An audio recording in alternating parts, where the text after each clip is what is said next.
সেবার মাধ্যমে ক্ষয়টা পূরণ হয়ে যায়, অনেকটাই পূরণ হয়। আর যারা ভজনহীন দেহ নিয়ে ভোগে উন্মত্ত হয়ে আছেন তাতে কিন্তু কোনো পূর্ণ হবে না, নানান রকম রোগে শোকে এটা হবে। তথাপি এগুলোকে উপেক্ষা করে যারা ভজনে আছেন, ভগবানকে সেবার মধ্যে ডাকছেন, তাকে নিরন্তর চেষ্টা করছেন, তারা কিন্তু উত্তরণ হয়ে যাবে, তাদের কিন্তু এই নিম্নগতি হবে না। তো উত্তরে প্রভু বলছিলেন যে এগুলো লীলার সঙ্গী যারা, তাদের ঊর্ধ্বগতি বা নিম্নগতি লীলা লীলা লীলা শক্তিটা করে থাকেন।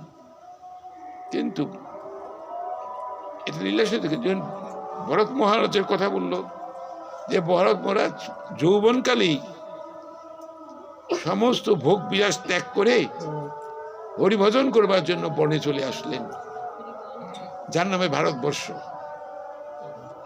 আসলেন, এসে দেখেন একটা হরিণ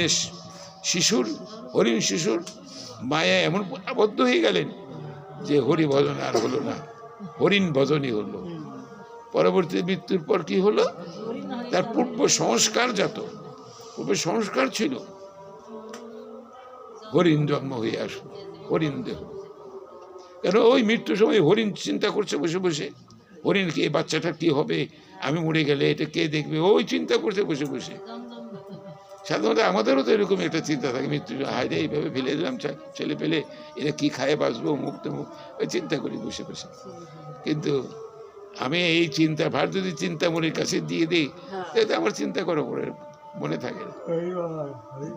চিন্তামণির চরণে যদি এই চিন্তাটা দিয়ে দিই তাহলে তাতে থাকে। দেখেন প্রত্যেকেরই কিন্তু একটা দোষ আছে।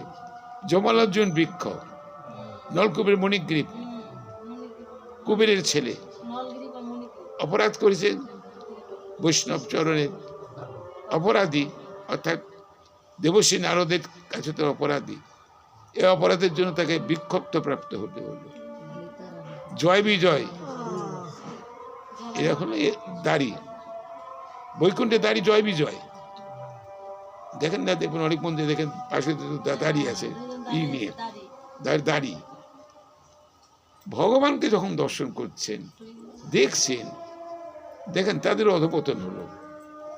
পিছনে কারণ আছে, এর পিছনেই কারণ, অর্থাৎ চতুর্শনকে ভগবত দর্শন করাতে পারে নাই, উলঙ্গ অবস্থায় আছে। তো ভোজন করতে করতে একে বালখিল্য হয়ে গেছে, ছোট হয়ে গেছে, একেবারে ছোট, এত ভোজনশীল।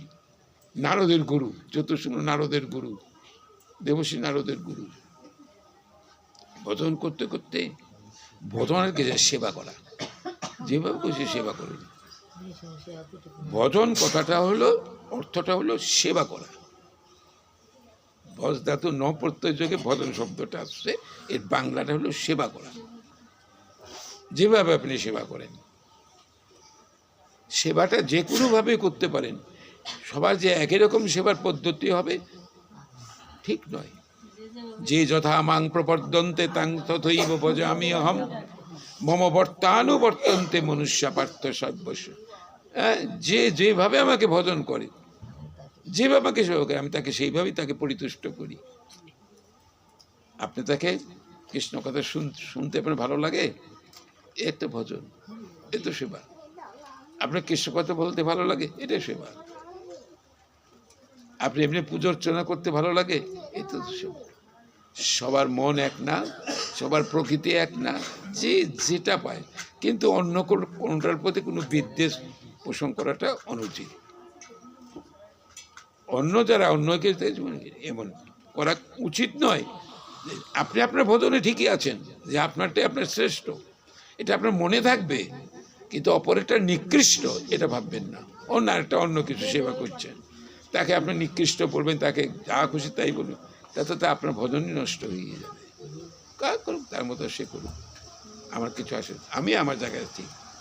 কারণ ভজনে একনিষ্ঠতা না থাকলে পরে, একাগ্রতা স্থানতা না থাকলে পরে ভজনে কেউই সিদ্ধি লাভ করতে পারবে না। কৃষ্ণদাস অভিমানে আনন্দ সিন্ধু, কোটি ব্রহ্মসুখ নয় তার এক বিন্দু। চৈতন্য ভাগবতে বলছেন কোটি ব্রহ্মসুখ নয় তার এক বিন্দু। দেখেন কিছু আমরা তো এটা কিছু বুঝি না, আবার কিসের সেবা, কিসের কি সেবা কাকে বলে? এই যে বসছেন শুনতেছেন, 15 দিন পর আসছেন, আবার 15 দিন পর আসতে পারবো কিনা তার কিন্তু নিশ্চয়তা নেই। আসতে পারবো কি না কোনো নিশ্চয়তা নেই। বৈষ্ণব হও, বৈষ্ণব ভক্ত হও। হ্যাঁ, হয়ে গেছে এই চিন্তা করো না, আমি হয়ে গেছে এই চিন্তা করো না। এই চিন্তা করলেই পতন অনিবার্য। তাই দেখুন, যেই ভজে সেই বর অভক্ত হিংসান, কৃষ্ণ ভজন নাহি জাতি কুলাদি বিচার। যিনি ভজন করলেই হবে, জাত কুলে কোনো পাত নেই। গেল জাত কুল বিচার করে তো আজ আমাদের সমাজের এই পতন আমাদের আসছে। আমাদের সমাজের পতনটা এখন এই কারণে আসছে। তখন ছিল কৌলিন্য প্রথা, ব্রহ্মণ্যবাদ। এই ব্রহ্মণ্যবাদের পরিণতি আজকে আমাদের সমাজে আজকে আসছে। আজকে সমাজে কত দুর্ভিক্ষ দেখুন।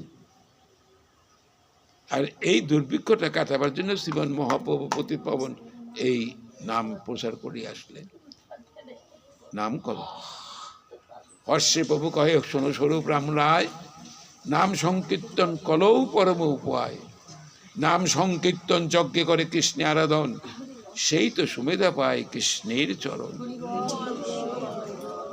নাম করো, নাম নামে অভিন্ন তত্ত্ব, বরঞ্চ নামের থেকে নামের মাধুর্য, নামের প্রতিপত্তি অনেক বেশি। নামই যা না করে নাম তা করে দিতে পারবে, নামই যা পারে না নাম তা করতে পারবে। নাম আপনাকে যে মুখেই নাম করুন না কেন, মিথ্যা কথা বলি সারাদিন, মিথ্যা কথা বলি, আন কথা বলি, কত কথা বলি, অথচ এই মুখ দিয়ে কিন্তু নাম করি, তাতে কিন্তু আমার পবিত্র অপবিত্র এখানে প্রশ্ন আসে না। আমার এই মুখ দিয়ে মিথ্যা কথা বলি, যথেচ্ছা খাবার খাই, অনেক কিছুই করি মুখটা দিয়ে, অর্থাৎ এই মুখ দিয়ে হরির নাম করি।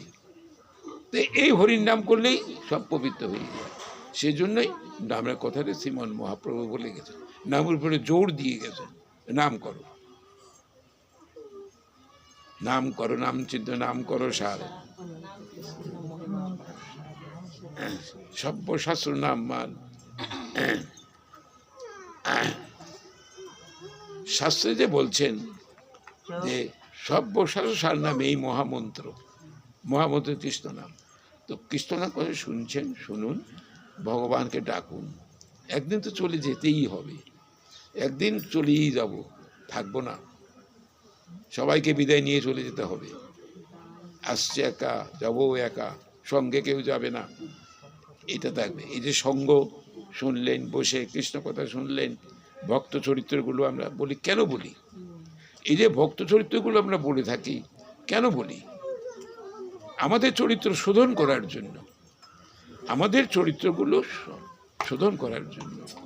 যে ভক্ত ভগবানের কাছে কত প্রিয়, ভগবানের জন্য ভক্ত কি না করছেন। দাতা কর্ণ নিজের ছেলে কেটে তার মাংস খাওয়াইছে, এই দাতা কর্ণ। দেখেন কত বড় আত্মা, ভগবান এর বেশ ধরে আসছে, কর্ণকে বলছে, হ্যাঁ আমি কচি শিশুর মাংস খেতে চাই, তাই দেখেন দিয়ে দিলেন। আপনি আমি পারতাম? কোনো দিন সম্ভব হতো না। ভগবান এর এত বড়, কত বড়, কত বড় তারা। এই হলো, আমি তো বলে বলে আপনাদের অনেক 6:30 বাজিয়ে দিছি। আচ্ছা, আপনার এরপর আবার যদি বেঁচে থাকি আবার আপনাদের কাছে ভাগবত নিয়ে আসবো, তখন বলি একটা করি আর একটা করাই। তিনি যা করাচ্ছেন ভালো, ওই পাশে ভালো না। সাইড ভালো